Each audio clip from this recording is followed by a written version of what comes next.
Hey guys, it's the Aussie Gamer here, and in today's video I'm going to be showcasing and reviewing the new BenQ EX3210R gaming monitor. This is a 1440p 165Hz curved monitor, and it has a lot of features packed inside it. Now if you want to see more tech content from me like this, then make sure to subscribe to my channel. It tells me what you want to watch and it lets me know what I need to make. Starting off, let's get into the unboxing. Once this has been opened up, we are greeted with a bunch of accessories. First, there is an installation guide, then a quick start guide, the back panel cover, media remote, monitor stand, monitor base, regular power cable that goes into the monitor brick, external power brick that goes into the monitor, HDMI 2.0 cable, DisplayPort 1.4 cable, and a USB hub to USB-A cord. When you take off the styrofoam cover, you will see the panel itself. Now you will need to screw in the monitor base into the monitor stand.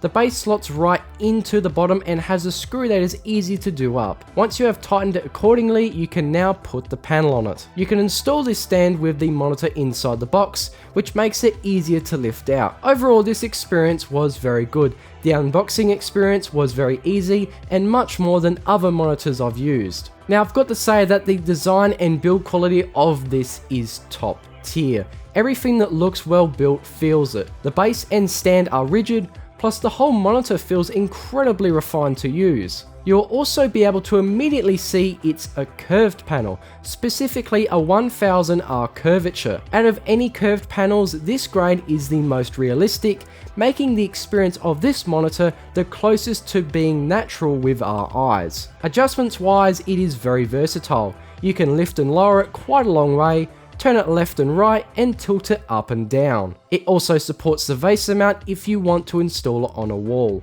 On the bottom, there is an input select to the left, OSD joystick in the middle, and an on-off switch to the right. There is also a handy button on the right to change the video modes, including HDR. On the back, we also have a high-quality plastic shroud with LED accents. These have full RGB control and changeable scenes. I'll get back to this soon. In terms of connectivity, it's generous, including 2 HDMI 2.0 ports, a display 1.4, headphone jack, USB hub connector, and 2 USB 3.0 ports. The plastic we unboxed before goes over the ports for cable management, which I particularly appreciate. Now, let's get into the specs. This is a 16:9 1440p 165Hz curved monitor. It's 31.5 inches, meaning it has a very similar pixel density to 1080p 24-inch. I personally prefer 27-inch at this resolution, but you may have a different preference. This is also a VA panel, which in my past experience is not the greatest thing, but I can assure you that BenQ have eliminated mostly every downside of this type of panel. The black smearing ever so common on them is almost non-existent, and the overall color accuracy is good. It's got 90% coverage of DCI-P3, which for a VA panel is acceptable. If you want to get an even more crispy image, you can actually change the blur reduction on some presets, and advanced motion accelerator in most too. This will increase the panel's voltage and lower the grey to grey response time. It can go up to 3, but I'd be more comfortable leaving it at 2 to reduce the possibility of colour fringing. There is some backlight bleed, but it is in not any way bad. To me, this is very reminiscent of a good IPS panel. It somehow also keeps good viewing angles, which coming into the review, I didn't actually expect it. It has many modes to choose from, and I'll go through them now. We've got custom, sRGB, MBook, ePaper, Game HDRI, Cinema HDRI, Display HDR, FPS, RPG, and Racing Game. The HDR on this, while not being the highest grade at 400, is still a joy to use. As you would have just seen, there are 3. You've got Game HDRI, Cinema HDRI, and Display HDR. It's also to note some of these modes lock features when you choose them due to what the preset already includes. If you're on an AMD video card, you'll be treated to FreeSync Premium Pro, which includes HDR support. But don't worry if you're on NVIDIA though, it also has G-Sync compatibility. I've also got to talk about the speakers that this has included. There are dual 2-watt speakers facing towards the user, and a 5-watt woofer on the back. It's punchy for its size and is a good compromise if you don't have a dedicated speaker setup. I'll be showing a test of them soon. With this monitor we also get a very handy remote. It has buttons to the input selector, a HDR shortcut, video modes, light level, settings menu, audio presets and volume control. This makes use way less stressful than having to feel the bottom of the monitor for the buttons. Now for people wanting to have a look at the settings for this monitor, I'll give you some coverage. Starting at the top of the quick menu, we have our input selection. Each port also has the quick toggle between basic video modes, standard, game, and cinema. The scenario preset lets you preload settings into each input, meaning you don't have to worry about changing the video settings going back and forth. The quick menu lets you adjust these presets I just spoke about before to your liking. Color mode shows us all the presets you can select and singularly change these settings for each. Most of these have adjustable light tuner, brightness, contrast, and sharpness options to change. The panel isn't particularly bright on standard mode at 300 nits, and on HDR it's 400 nits. I've used panels that are brighter, but this one does a good job with what it has. It also has an eye care tab with your typical blue light adjuster and a very helpful color weakness setting. Audio wise, this Trevolo 2.1 sound system is quite punchy at high volume. And there are 5 different presets you can choose from. Each are tuned differently to the specific title you are playing or what you are watching. We have FPS, RCG, SPG, Cinema, and Pop/Live. And here's a test of each setting for you to listen to.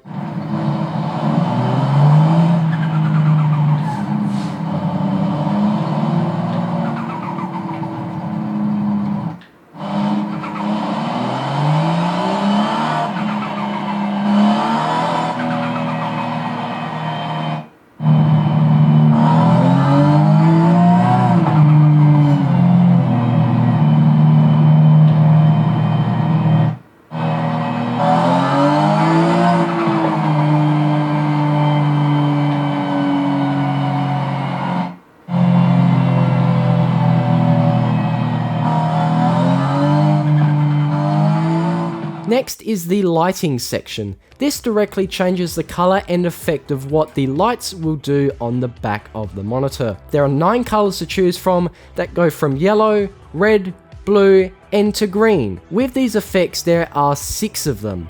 We have Breathe, Spectrum, Countdown, Morse code, and a specific scenario preset that is linked to the input you use. We also have a section dedicated to the system where we can change some OSD settings, power off timer, LED indicator, display modes, RGB color space modes, other miscellaneous info about the monitor, and a settings reset back to the full default. Now let's do an actual gaming test. And this first one is Minecraft. The reason I wanted to test this is because of its ability to hit incredibly high frame rates, so I can get the lowest latency possible on this monitor. And I've got to say, this is the best experience I've had on this game. This is only the vanilla version, but with HDR set to the game preset, it looked stunning. The cave systems had more realistic darkness, and the colors from this sunset are gorgeous. Next up is GTA 5. It's been a while since I've played it, and this time I saw the game in a completely different light. Having this larger curved panel made the game much more immersive than I'm used to. The response time here also made the game much better to play, making stunts in my Bezra easier to do, and driving overall more polished. The last game I'm looking at is Forza Horizon 5. The sheer graphical complexity of this game is leaps ahead of any other Forza title before it, and on this monitor it really shows. Max the settings in game, turn on the game HDRI preset, and you're in for a treat. While this does look amazing, it takes a lot of hardware grunt to get it this good. My main rig has an i9 10850K, RTX 3070 Ti, 32 gigs of RAM, and it's running off a 1TB 970 Evo M.2 NVMe drive. While I am getting good frame rates, it's nowhere near the max this monitor can go. I'm getting around 80 to 100 frames a second, so there still is more enjoyment to be had. Saying that, it's still an awesome experience in this game in this form.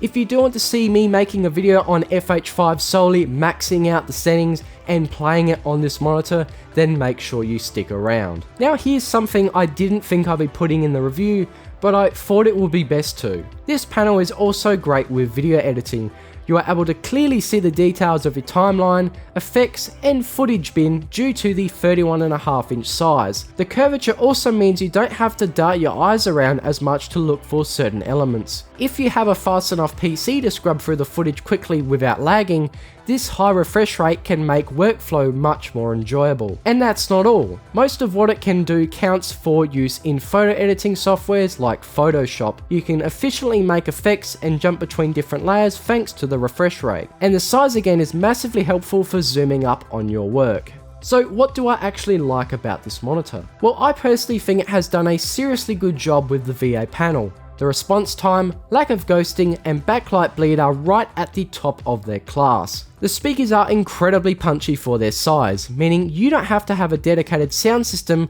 and these are a great compromise. The build quality and aesthetic is amazing from every angle, plus the inclusion of a remote is something every manufacturer should be doing too. Also, the settings for this panel are clearly laid out and helpfully programmable, so you don't need to constantly change the settings. The tilt, height, and turn abilities are very simple and easy to use. Having FreeSync Premium Pro and G-Sync compatibility included means you'll get a frame tear-free experience on Team Green or Red. Its size and curvature means you are immersed in your experience much more than a standard flat panel. The size and refresh rate is not only very nice with gaming, but scrubbing through the timeline and video editing and creating unique designs in Photoshop. Now, here's what I don't actually like with the monitor. There aren't many things wrong with it, but there are a few aspects that could be better. One of those is the brightness. Yes, it does a great job managing what it has, but if it went to 500 nits instead of the regular 300 and the 400 in HDR, it will be much more versatile. In my personal scenario, it doesn't actually affect me, but if you're in a room flooded with light, then this may not be for you. The next one is something I actually didn't expect, and it's regarding the speakers. When I was using it for larger periods of time, I found it just wasn't loud enough for my liking. I maxed it up to 50 and changed the speaker preset to get more out of it, but it still wasn't loud enough for what I was looking for. Now, this is technically more of a problem with me than the speakers. They are little 2-watt units, and for what they do, it's an amazing job. But if you buy this monitor thinking you are getting a thumping sound system included, it probably will not meet your expectations, because that's not what it is designed to be. Now, while I do like the HDR modes, it's not a particularly high grade. This is 400 certified, meaning it doesn't have the same amount of dynamic range as something like HDR 1000 or higher. But honestly, with me going from a monitor with no HDR to this, it was night and day. So you can see most of these issues are more my problem and not the monitor's fault. If you are looking for something with all these features combined into a specific model, this is probably your best bet to choose. Now, summing up this video, would I actually buy this monitor? Well, yes and no. It's not a cheap monitor at $799 AUD, and in the US it's around $699. You can find it on special for $599 US if you get your timing right though. It is pricey, but you do get a heck of a lot of features for your money. There aren't many monitors on the market that cover all these bases. For me, I would personally buy it, but not at this size. I much prefer 27-inch, and thankfully BenQ actually has a variant that is that size with these specs. If you are looking for a high refresh rate HDR curved gaming monitor with impressive inbuilt speakers and terrific build quality, then this may be for you. If you want to look more into this monitor, I'll leave some links to BenQ's website with this variant. Alrighty guys, well that is where I'm going to end it. I want to thank BenQ Australia for sending me this monitor to test and find out what it really can do. If you want to see more tech videos like this, then make sure to subscribe to my channel. In an upcoming video, I'll be maxing out Forza Horizon 5 and this monitor to see how good the game can be. Anyway, I'll catch you later, and peace.